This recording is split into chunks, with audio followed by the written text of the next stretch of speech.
Bien, señoras y señores, ya estamos en la mesa redonda económica de Sublujo con el querido Rodolfo Santangelo. Profe, bienvenido, gracias como siempre. Un lujo para mí. Bueno, ¿cómo es la cosa? El presidente salió como de apuro a prometer, tranquilos muchachos que voy a un acuerdo con el fondo, pero no le creen mucho por ahora, me parece. Bueno, es que se perdió mucho tiempo, ¿no? Se perdió 2 años, se perdieron los últimos meses, más allá de la retórica. Hasta ahora Argentina vino elongando el tema del fondo porque recibimos ese regalo de los derechos especiales de giro y creímos que estaba todo solucionado, pero hay que empezar a discutir la política económica. Con el fondo se discute una sola cosa, que es política económica. No vamos a discutir reformas estructurales, soluciones de largo plazo, pero hay que ver cómo se apaga este incendio. Creo que vos lo decías muy bien, es la política fiscal, la monetaria y la cambiaria, lo de siempre. Bueno, pero eso es lo que espanta la política, Rodolfo. Y bueno, pero el instinto de supervivencia imagino que va a jugar un rol. Acá el gobierno no puede ir a la ofensiva, no tiene con qué, no tiene jugadores para ir al ataque. Entonces va a tener que armar varias líneas defensivas para durar y llegar, para aguantar, para no ser el primer gobierno peronista que pueda entrar en una crisis institucional. Sí. Así que vos fíjate. ¿Y vos crees, espera, y vos crees el gobierno piensa lo mismo? ¿El gobierno tiene ese cuadro de situación? Y sobre todo no después del domingo. Bueno, acá tenemos simultáneamente 3 desenlaces que van a caer todos al mismo tiempo. Yo no esperaba nada para el lunes a las 8 de la mañana, claro. Pero noviembre, diciembre, enero, el desenlace político, hay que tomar un rumbo, que no va a ser claro, unívoco, uniforme, van a decir una cosa, van a hacer lo contrario, pero un desenlace político. Llegaste a la rotonda y tengo que agarrar para allá o tengo que agarrar para allá. El desenlace con el fondo, porque con el fondo el 22 de marzo viene el primer vencimiento de deuda que es impagable. Los de hasta ahora los viniste puchereando, viene el de diciembre con los derechos especiales de giro, pero el 22 de marzo o tenés un acuerdo o tenés una ruptura. 2.800 millones, ¿no? Exactamente, es el primer vencimiento de capital gordo impagable. Y el desenlace cambiario, porque el presidente del Banco Central le pusieron como objetivo llegar el 14 de noviembre con la lengua afuera, con el tanque de nafta al rojo vivo, pero ahora hay que tomar una decisión. Ya tomó una hoy, que no podemos seguir subsidiando el dólar MEP, creo que se llama, a 180 y pico. Si lo impuso el fondo, lo impuso la realidad, lo mismo, lo impone el hecho de que ya no se puede más. No hay más reserva. Vos no podés tirar pesos a la economía, el dólar sube y perder reserva, no se puede. Entonces, ¿ahora cuál de los 3 viene primero? Si el político, el cambiario o el del fondo, yo no lo sé, serán los 3 simultáneamente. Pero hay que tomar esa decisión. Ahora, pero vamos a ir a un tema más cotidiano. Sí. ¿Qué es la inflación? Porque en definitiva, ¿qué es que el dólar sube? Es la inflación. Es que la inflación es la consecuencia ineludible de este modelo. Exacto. Si vos comés, engordás. Si vos, no sé qué otro ejemplo ponerte, pero la inflación es parte intrínseca, inmovible de este modelo. Y yo te diría, qué lástima que tenemos inflación porque nos produce un montón de problemas, pero qué suerte que tenemos inflación porque si no esto vuela por los aires. Bueno. O sea, la inflación es ese mecanismo perverso por el cual la olla a presión le va levantando un poquitito para que... Te va licuando, el déficit. ¿Por qué no hay Rodrigazo? Porque se va licuando todos los meses. Pero sin embargo vos mismo fuiste el que hablaste del Frankenstein y cómo era el Robocop de los subsidios. La inflación te genera que cada vez tenés que poner más plata. Siempre me pones el mismo ejemplo y tenés razón, porque de todos los precios que hay en la economía hay uno que está tremendamente retrasado, que son las tarifas públicas. La luz, el gas y el colectivo.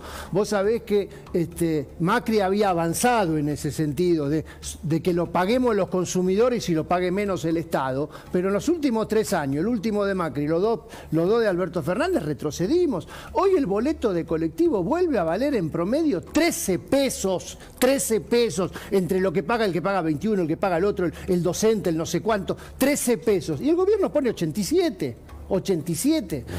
Con la luz es un poquito menos y con el gas un poquito menos. La plata es fungible, pero el déficit fiscal es igual al monto de los subsidios. Y ahí vos tenés razón, porque lo hemos dicho varias veces. Sí. El subsidio no solo no se licúa, sino que se exponencia cuando hay inflación. Claro, obviamente. Ahora, digamos, finalmente, algún grado de ajuste Alberto le va a tener que presentar a Cristina en algún momento dado. Bueno, ahí Beto nos tendrá que decir cómo va a reaccionar la señora vicepresidenta. O sea, de repente no apoya, no se opone tajantemente, sale de árbitro a decir esto sí, esto no, no lo sé. Lo que sí sé es que si no se apoya un programa, el programa lo impone la realidad.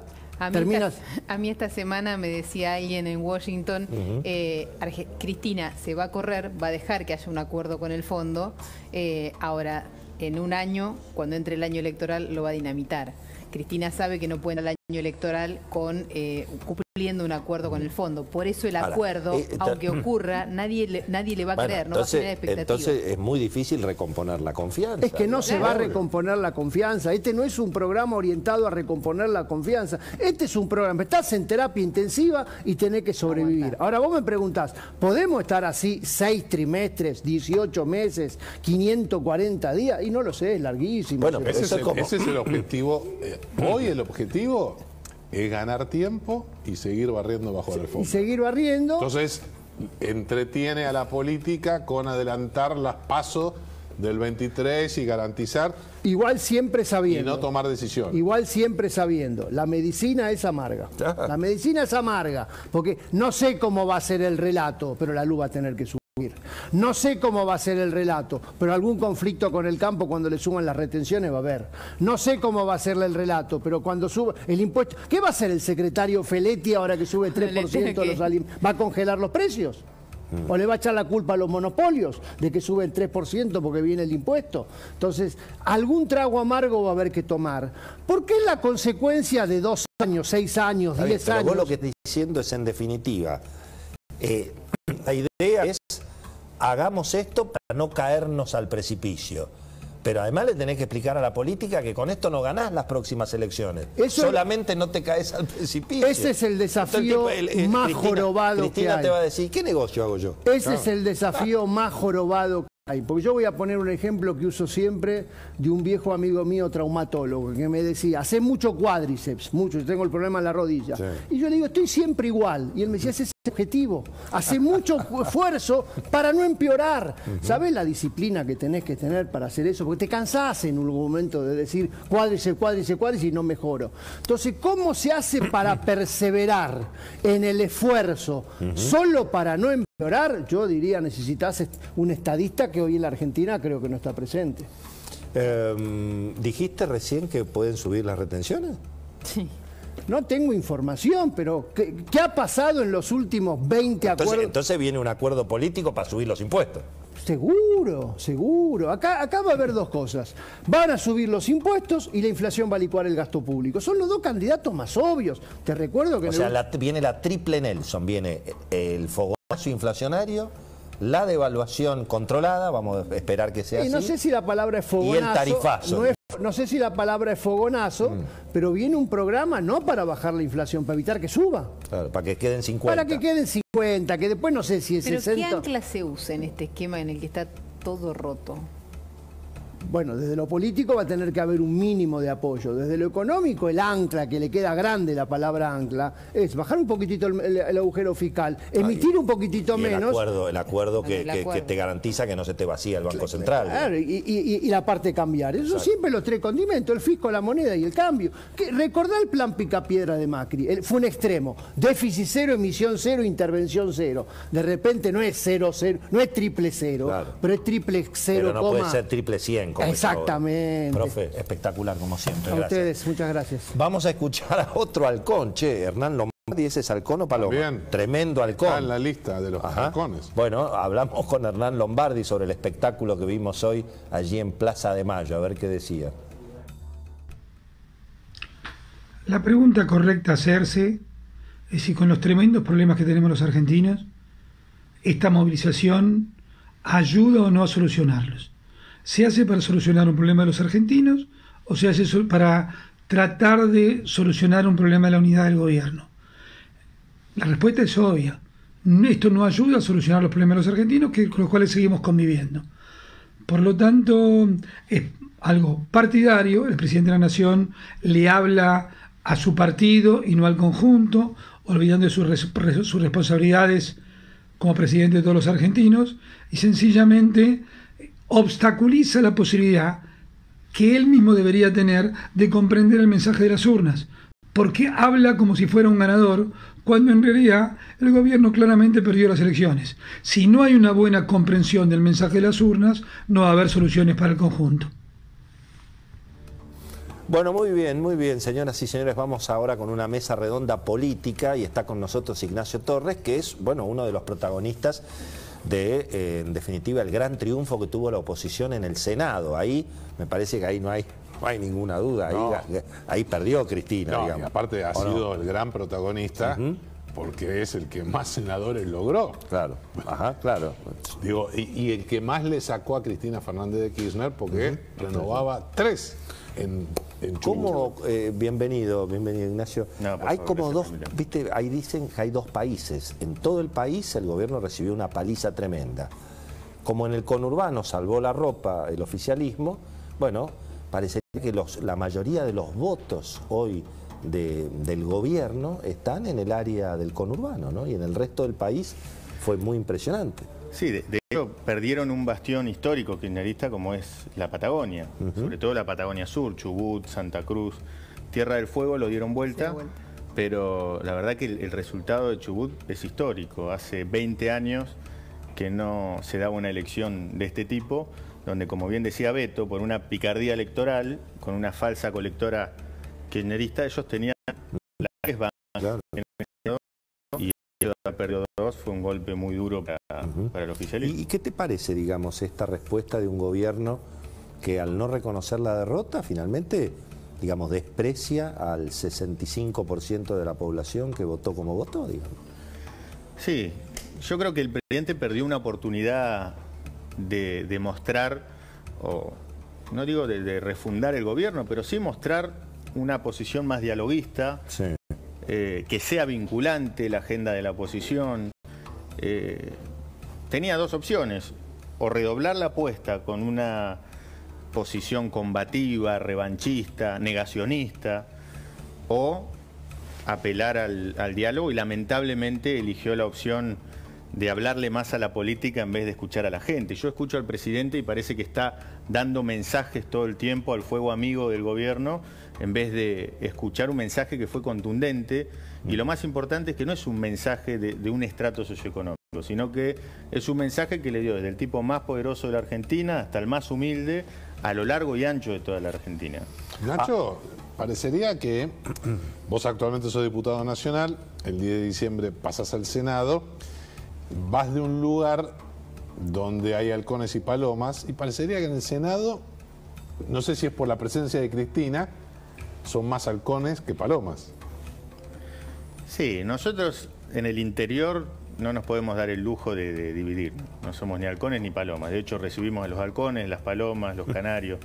La realidad es que yo creo en una agenda federal.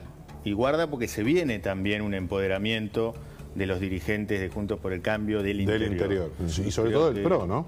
Del PRO y también el radicalismo. Creo que Rodrigo de Loredo es un fenómeno también Sí, interesante muy para tener en interesante. cuenta. Y Hoy hubo una novedad importante en la justicia a propósito del gremio camioneros, ¿verdad, Cecilia? Sí, porque hoy habíamos contado acá, habíamos tratado el tema de los bloqueos, y hoy, en realidad el lunes, se procesó a 5 dirigentes camioneros, además muy vinculados a Hugo Moyano y a la conducción de camioneros, por el bloqueo a una empresa de transporte, el delirio del bloqueo a una empresa de transporte con 13 empleados. No estamos hablando de una mega Pero bueno, multinacional. la justicia se hacía como la sota en ese Hasta tema, ahora ¿no? no había ahí respuesta. Bueno, esta vez la justicia los procesó, Justicia Nacional de la Ciudad de Buenos Aires, y lo interesante es que además en ese procesamiento se aclara que no importa si la empresa estaba incumpliendo o no con tenía lógico. una deuda. No es una manera la extorsión de bloquear a una compañía y Obviamente, dejarla sin trabajar. el piquete no es el derecho de huelga. El piquete Exactamente. no está contemplado en la Constitución, está contemplado el derecho de huelga. Le preguntamos a Florencia Rieto sobre este tema. Interesante lo que nos dijo, ¿eh? En la resolución, básicamente lo que establece es que el bloqueo, o lo que se considera para los sindicalistas la acción directa, es un delito. En este caso era una empresa que yo represento, que se llama Andar Transportadora, a la cual su depósito de Villa Soldati aparecieron una patota del sindicato de camioneros queriendo cobrar una presunta deuda. Bueno, lo que consideró el juez en este fallo, que este es un precedente importantísimo para todas las empresas que sufren bloqueos, es que el bloqueo es un delito. El delito es la coacción, que está tipificada en el Código Penal y que tiene una pena mínima de 2 años y máxima de 4. Ahí hay una cuestión que en el Senado dicen que Martín Lustó va a insistir con alguna fórmula para modernizar un poco las relaciones laborales en la Argentina, ¿no? ¿Crees que algo de eso puede avanzar en esta nueva legislatura que viene, en definitiva? Sí, yo creo que es necesario. A ver, sería necio no creer que necesitamos tratar estos temas con honestidad intelectual, donde vivimos en una Argentina donde el más del 40% del empleo es no registrado. Me parece que justamente quienes hablan de justicia social, yo veía el bloqueo, por ejemplo, en Chubut, en este momento Camioneros está amenazando con parar y bloquear todos los puertos, en plena temporada de pesca. Esto le cuesta al país millones de dólares, pero ya no es por una discusión gremial. ¿Y hay justicia, por ejemplo, en Chubut? ¿Existe, acciona o se desentienden? No, nobleza obliga, sí. Hay varios dirigentes de camioneros procesados porque se robaron vacunas también en Chubut. Pero en este caso particular es un esquema de coacción extorsivo donde si no le dan un negocio a camioneros de afluentes, no liberan los puertos. Quieren obligar a las plantas pesqueras a hacer una logística ridícula de más de 200 kilómetros para retirar los afluentes con un empresario socio de camioneros. Y la verdad que me parece que estos son los cuellos de botella que verdaderamente atentan contra el desarrollo de la Argentina, independientemente de un esquema de alivio fiscal. Si tenemos sindicatos que extorsionan y hacen que las empresas no puedan trabajar a su máxima capacidad instalada, muy difícilmente podemos salir adelante como país. Hablábamos recién de 2 países, ¿no? Lo que pasó en toda la Argentina y lo que pasó en el conurbano, sobre todo en los distritos más castigados socialmente del conurbano. Pero resulta que los grandes ganadores aparentemente en la política son precisamente los varones del conurbano, Beto. Exactamente. Tal es así que te diría que son los únicos ganadores en función no solo de que la gran mayoría ratificaron y ampliaron los triunfos en la tercera y en la primera, sino que hubo casos realmente llamativos, incluso el de Mayra Mendoza, que había perdido por 7 puntos y que terminó dando la vuelta. El caso de Gabriel Catopodis, el ministro de Obras Públicas y a su vez intendente de San Martín, que se puso la campaña al hombro él, y obviamente estuvo Juanchi Zabaleta con toda la estructura del Ministerio de Desarrollo Social, porque sabían que no podía perder un ministro, y aparte por la interna que hay entre los intendentes de la primera y los de la tercera, concretamente uno de los grandes ganadores, que es, yo diría, no quiero faltarle respeto a Kicillof, pero el virtual gobernador de la provincia de Buenos Aires es Martín Insaurralde. ¿Por qué?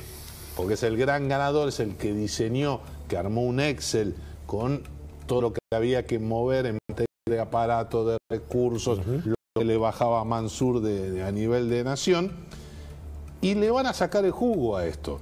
En primer lugar, van por un mandato más a habilitar las reelecciones, y por el otro, evidentemente, le van a rodear la manzana a Kicillof, le van a tratar de ir comiendo ya hoy otros ministerios. Hoy el presidente le dijo que hay paso para la sucesión de Kicillof. Y ahí lo vamos a ver, se viene un paso interesante. Martín Insaurralde y Sergio Berni. Muy interesante, ¿eh? Hablamos con un hombre que conoce mucho el conurbano, que es justamente Alejandro Finocchiaro, ¿eh? Fue ministro de Educación de María Eugenia Vidal. Claro, él dio la pelea en La Matanza, donde a pesar de todo lo que ocurrió en las últimas semanas, y bueno, el imperio de Espinosa sigue evidentemente con menos votos y con una paliza en Ramón Mejía. Le preguntamos a Finocchiaro sobre lo que estamos viendo en estas horas en la Argentina. Nos decía lo siguiente. Sin entrar en la discusión de si es válido o no festejar una derrota, lo que creo sinceramente es que el gobierno debe darse cuenta que la sociedad no está para festejos, con los niveles de pobreza, con los niveles de indigencia, de inflación, de inseguridad que tenemos, el gobierno tiene que entender que le quedan 2 años y que es hora de ponerse a gobernar. Si esto ayuda al diálogo político, no ayuda a llamar a la oposición a los gritos desde un estrado para dialogar y encima defenestrarla. Ayuda a decirle a la oposición que uno quiere dialogar con un temario concreto, porque nosotros tenemos temas concretos para dialogar.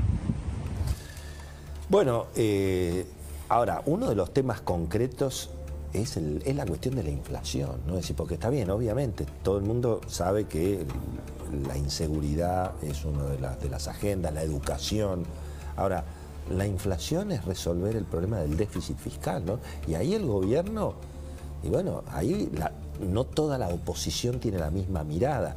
Yo decía el otro día, ponía un ejemplo, suponete, y no por personalizar, pero suponete que el gobierno propone más impuestos. Y bueno, yo me imagino que Ricardo López Murphy no opina lo mismo que Margarita Stolbizer, por poner estos 2 ejemplos, no sí, por personalizar. ¿Cómo crees, qué te va a pasar a vos en ese lío, digamos? Yo te puedo garantizar, Willy, que no se va a romper el compromiso de no avalar nuevos impuestos. Hay un amplio consenso dentro de Juntos por el Cambio.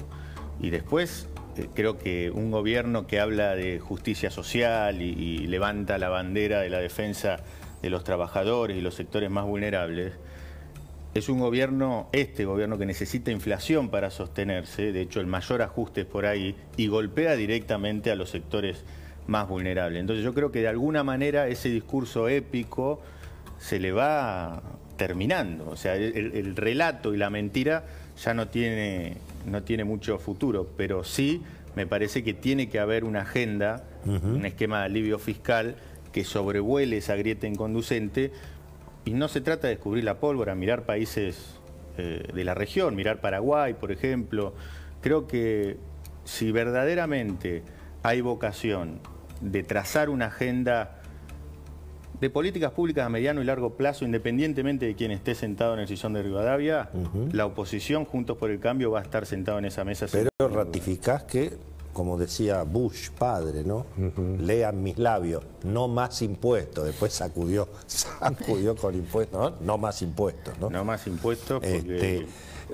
pero hablábamos de inflación. ¿Guzmán le sigue prometiendo, Cecilia, a Alberto Fernández que la inflación va a ser baja, digamos? Bueno, después del número de octubre, el ministro de Economía le dijo al resto del gabinete económico y al presidente que noviembre y diciembre van a tener una inflación a la baja, que podían recuperar, incluso ir a esa zona de estar debajo del 3%. Sí. Sin embargo, los números lo contradicen. La primera semana de noviembre fue muy fuerte en términos de precios, la segunda semana de noviembre también. Marina del Poyeto tiene medida, tiene sacó un libro nuevo, Marina. Sacó un libro nuevo, sí. La semana que viene lo presentamos. Sí. Esa le da, la proyección de todo noviembre le da 3% de inflación, pero alimentos le da 3,8%, un punto más que octubre. El fracaso, bueno, la carne, creo que la hacienda en Liniers hoy subió, entre ayer y hoy, casi 15%. Sí, subió la carne, y ojo con eso, porque subió mayorista, digamos, subió la hacienda en Liniers, así que vas a tener un fogonazo de inflación sobre la carne a fines de noviembre, principios de diciembre. Es estacional, pasa todos los años. Claro, pero además ahora algo de platita, como diría Goyán, algo de platita hay, entonces la platita tira la demanda y por lo tanto los precios suben, digamos. Y se va a sumar a esa inflación muy caliente, que va a terminar claramente arriba del 50%, ¿no? El anualizado. Sin duda, sin duda. ¿Cómo, digamos, vos crees que el gobierno, digamos, puede seguir insistiendo con esto del cepo, los controles, el relato? Porque en definitiva eso también es lo que los llevó a perder las elecciones. Sí, creo que el problema ni siquiera es en la relación del oficialismo y la oposición. Porque la oposición siempre tuvimos vocación de diálogo y lamentablemente hoy la mayor grieta está dentro del gobierno. Guzmán estuvo en mi provincia hace poco hablando de una negociación inteligente con el Fondo Monetario Internacional.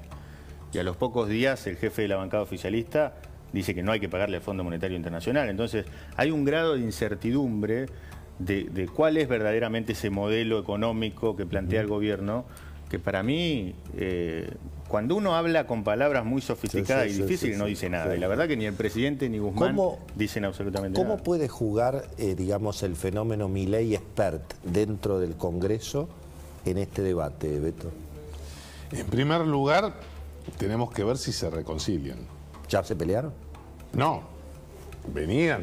Vos fijate que no compartieron ningún acto, prácticamente la misma sigla. Uno era La Libertad Avanza, Espert Avanza Libertad. Hay algunas diferencias, hay que verse. Es más, se duda que armen un bloque. Puede ser un interbloque con los dos, o sea, Milei y Victoria Villarruel, y del otro lado hay que ver si Hugo Bontempo se confirma, serían tres, Espert y Carolina Píparo, pero a la hora, digamos, del voto, seguramente van a estar cerca, eso no cabe ninguna duda. La cuestión es que, ojo, a partir de mañana empieza la movida de Milei de nacionalizar. Mañana va a estar en Formosa, va a haber un acto contra Infran. Y después va a empezar a recorrer la provincia de Buenos Aires con un lanzamiento en Mar del Plata. Es decir, va a empezar a caminar el territorio donde compitió Espert. Así que hay que ver si se ponen de acuerdo. Y donde también está el radicalismo y cómo interactúa los halcones con Milei y también con Espert. Hacemos un